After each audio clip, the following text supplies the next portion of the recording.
ఏమిటంటే ఏదైనా కాస్త మనస్సులో ఇబ్బందిగా ఉంటే వెంటనే గుళ్ళోకి వెళ్ళిపోతారండి మన దగ్గర హాయిగా. దేవుడు దండం పెట్టడం గర్భగుడిలో దేవుడు చూస్తూనే అన్నీ పోతాయి.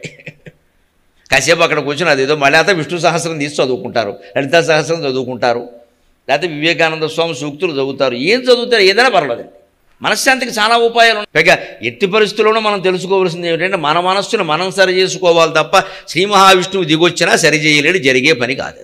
భౌతిక ఆరోగ్యానికి మందులు ఉంటాయి కానీ మనోవ్యాధికి మందు లేదన్నారు. పూర్వం పెద్దవాళ్ళని అడగండి మీరు, మనోవ్యాధికి మందు లేదంటే అర్థం మందు లేదని కాదు, బయటవాడు వేసే మందు ఏది లేదు, అది నువ్వే వేసుకోవాలి. నువ్వు వేసుకునే మందు నన్ను వేయమంటే అలాగా?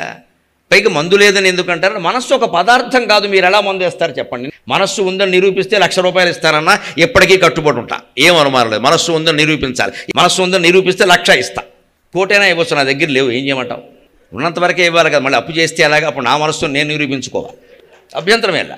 ఏదో ఒక వస్తువు ఉంది అంటారు, కొన్ని ప్రమాణాలు ఉండాలండి శాస్త్రం ప్రకారం. ఊహిస్తే కుదరదండి. ఇక్కడ ఆలోచన ఉంది కాబట్టి మనసు ఆలోచన లేని స్థితి కూడా ఉంది. సుషుప్తిలో ఉన్నాం మనం, ఆలోచన లేదు, మనస్సు ఏమైంది చెప్పానండి. గాఢ సుషుప్తిలో ఉన్న ఆలోచన లేదు, మనస్సు ఏమైంది? ఎక్కడికి వెళ్ళింది? ఎక్కడికైనా వెళ్ళిందే కదా మళ్ళీ వచ్చేది. ఎక్కడికి వెళ్ళలేదు అంటే ముందే లేదనమాట. తర్కం చాలా ఉంటుంది. అంచేది మనస్సు లేదు, లేని దానికి మందు వేయడం వేడి అర్థం లేని విషయం. ఉన్నదానికి వేస్తారు ఎవరైనా. భౌతిక వైద్యం మీరు గమనించండి, తలపోటు కానీ, కాలునొప్పి కానీ, కడుపు నొప్పి కానీ బెళ్ళలకి తగ్గుతుందా లేదా? తగ్గుతుంది.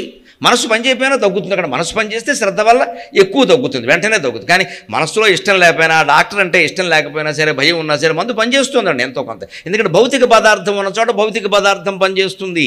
మనస్సు లేనే లేదు, దానికి మందు లేదు. అది ఉందని నీకు ఎప్పుడు అనిపిస్తుంది? ఆలోచించినప్పుడు. అంచేది మార్చుకోవలసింది నీ ఆలోచనే. మరి నన్ను చేయమంటే అలాగా? నా ఆలోచన నేను మార్చుకోలేకపోతున్నాను, నీ ఆలోచన నేను ఎలా మారుస్తానమ్మా? ఎవరైనా సరే నా ఆలోచన నేను మార్చుకోలేకపోతున్నా. ఈ రహస్యాన్ని గమనిస్తే మన మనస్సు మీదే మనం శ్రద్ధ చేస్తాం పూర్తిగా. అదే ధ్యానం, అదే ధ్యానం.